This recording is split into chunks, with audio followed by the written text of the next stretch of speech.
మన ఝాన్సీ నుంచి ఆంగ్లేయుల్ని వెళ్లగొట్టిన తర్వాతే ఈ అస్థికల్ని నేను నిమజ్జనం చేయడం జరుగుతుంది.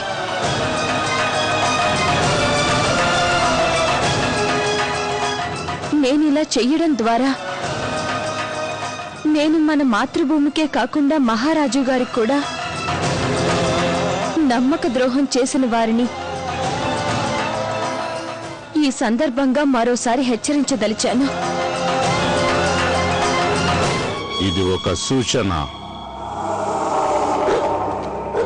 ఇలాంటి సూచనల మీద నాకు నమ్మకం ఉంది.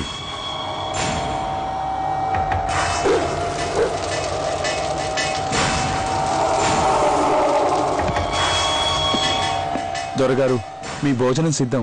రోస్టెడ్ మటన్ ఇంకా వైన్. రోస్టెడ్ మటన్, వైన్ అయినప్పటికీ నాకు గోమాంస వాసన వస్తుందెందుకు? నాకు పచ్చి మాంస వాసన తెలిసిపోతుంది. దగ్గరలోనే పచ్చి మాంసం ఉందన్నమాట. పచ్చి మాంసమా? దొరా దొరా, నన్ను క్షమించండి దొరా. తమరి కుక్క ఒకటి రామ్ దీన్ని పచ్చిగానే తినేసిందయ్యా. అది దాని వాసనే మీకు వచ్చినట్టుంది దొరా. బతికిపోయావు. నేను నాట్యం చూడకుండా భోంచేయనని తెలియదా నీకు? ఇప్పుడిక వీళ్ళిద్దరూ డాన్స్ చేస్తారు. లంచ్ నేను చేస్తాను.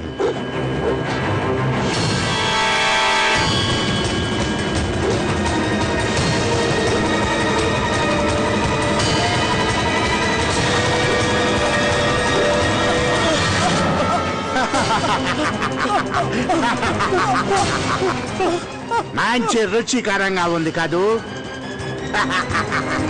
సార్,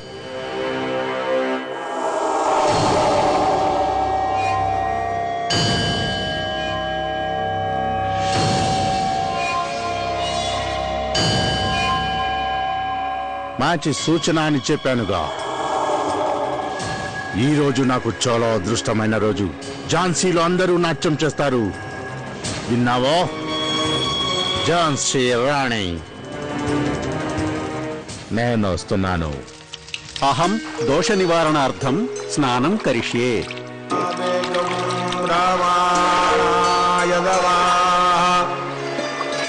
తనకి మీ అవసరం చాలా ఉంది లక్ష్మి, మీ అవసరం చాలా ఉంది.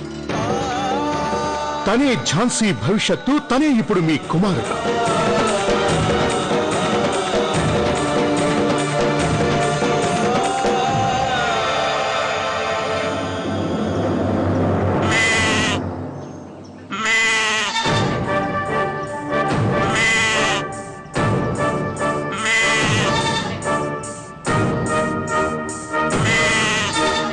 పూజ సమాప్తమైంది.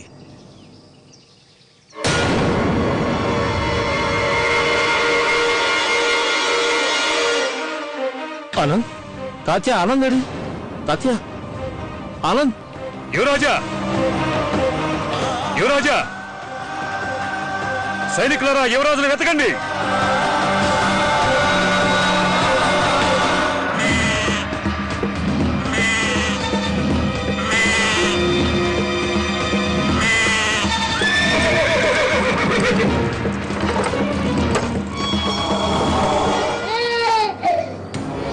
వేరెవడో రాజవంశం వాడు.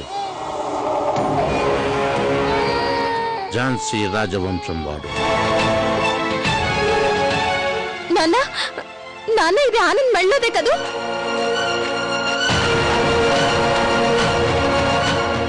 అంటే తను తప్పకుండా ఈ దారిలోనే.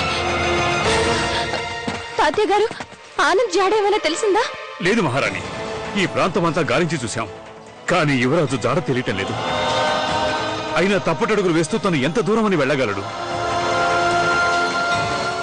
మహారాణి, ఒకవేళ యువరాజును ఎవరైనా ఎత్తుకుపోయి